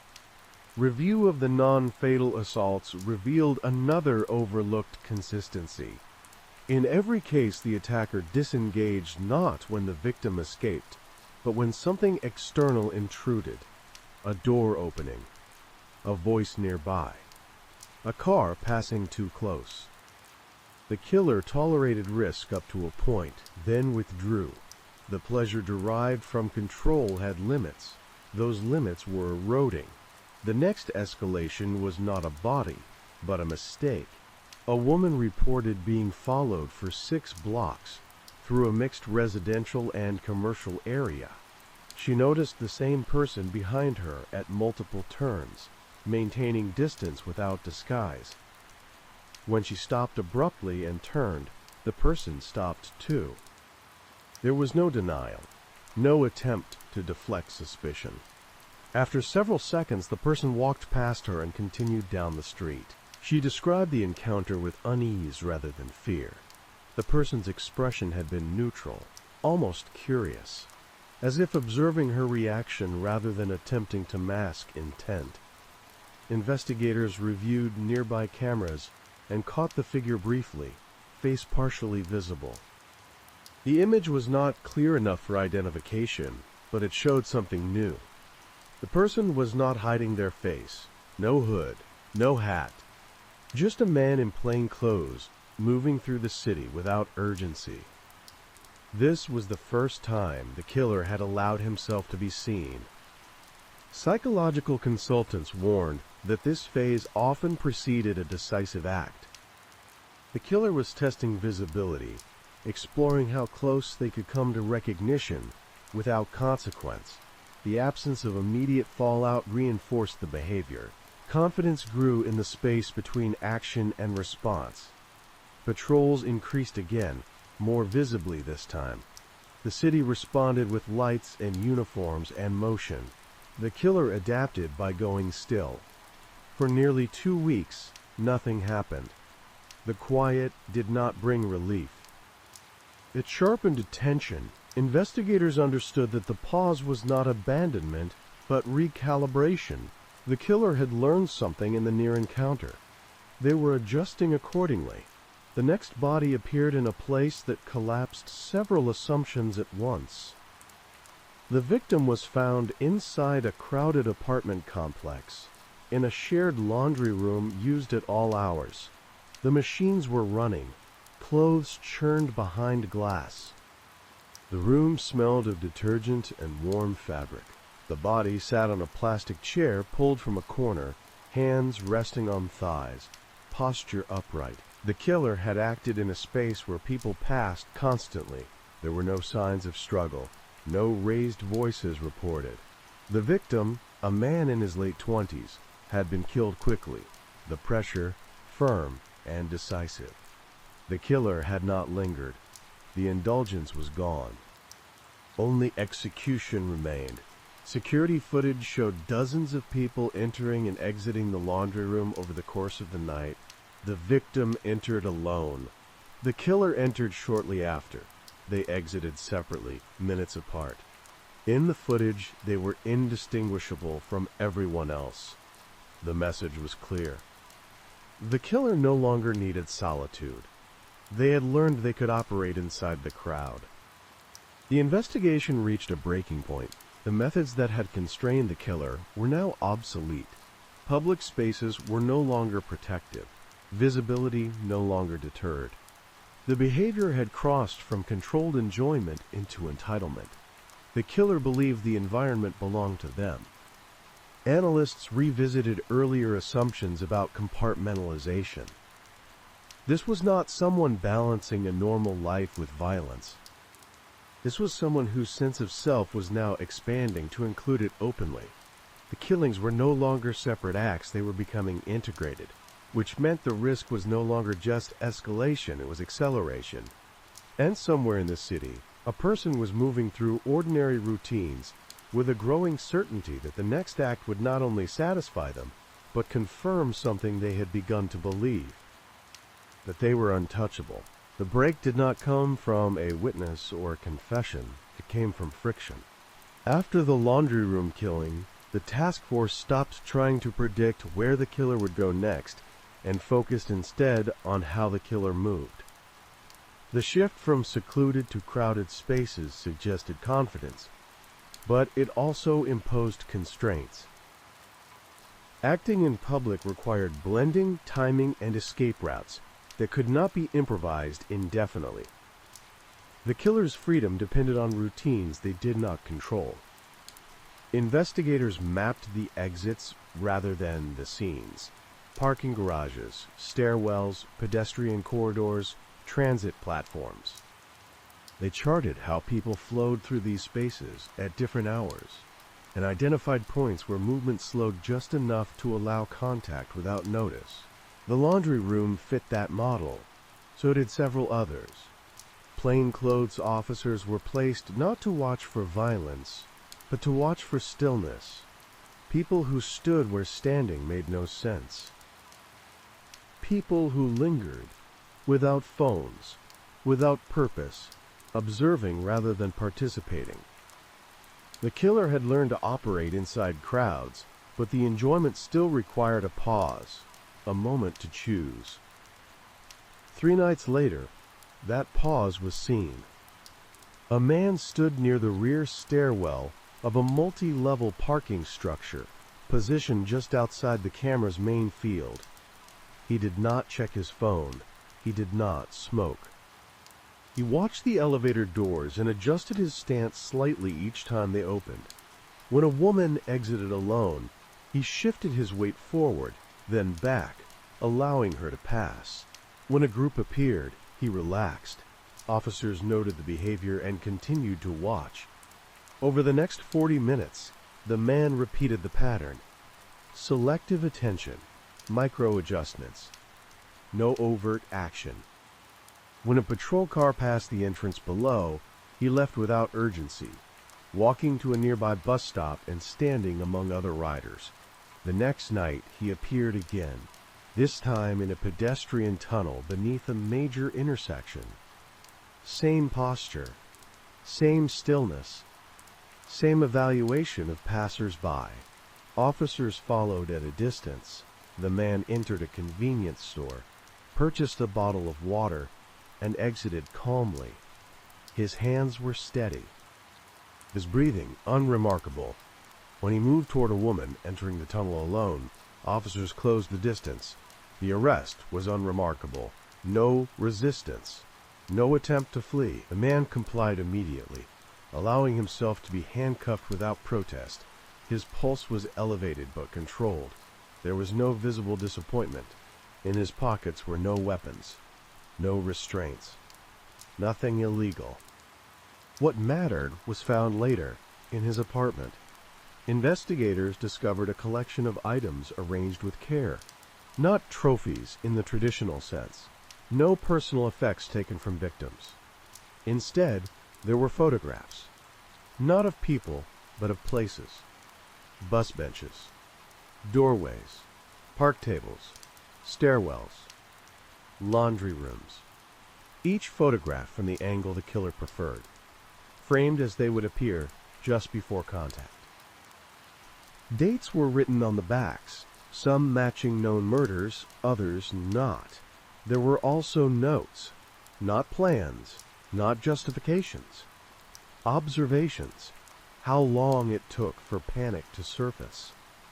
The difference in resistance between individuals. The effect of environmental noise on focus. The killer had not been documenting victims. He had been documenting sensation. When questioned, the man did not deny the killings. He did not offer motive in the way investigators expected. There was no grievance, no story of trauma that connected cleanly to the violence. He described the acts as satisfying, in the same tone one might use to describe a physical discipline mastered over time. He acknowledged escalation without embarrassment. He explained the changes as refinement. The killings had never been about anger or compulsion. They had been about engagement. The restraint, the staging, the patience, all of it had served one purpose: to prolong the experience. When repetition dulled it, the killer adjusted. When solitude lost its edge, he moved into crowds. When indulgence no longer sufficed, he stripped it away. The rushed bathroom kill had been the first sign of hunger. The laundry room murder had been proof that the hunger could be fed anywhere. The arrest ended the series without ceremony. No accomplices were identified. There was no broader threat uncovered, no hidden network. Just one person who had learned how to insert violence into ordinary life without disturbing its surface, until the margins collapsed. The city absorbed the resolution quietly. There were no memorials at the bus bench or the park table. The places returned to function, their brief significance fading back into use. People resumed routines with a residue of caution that dulled over time. The final report summarized the case in procedural language, emphasizing opportunity, pattern recognition, and containment. It avoided speculation about enjoyment, about the ease with which the killer had moved unseen for so long. What it did not say was simpler. The violence had not been driven by need or belief or revenge. It had been driven by preference, practiced patiently until it felt ordinary. And it had ended not because the killer stopped wanting it, but because, eventually, wanting more required standing still just a little too long.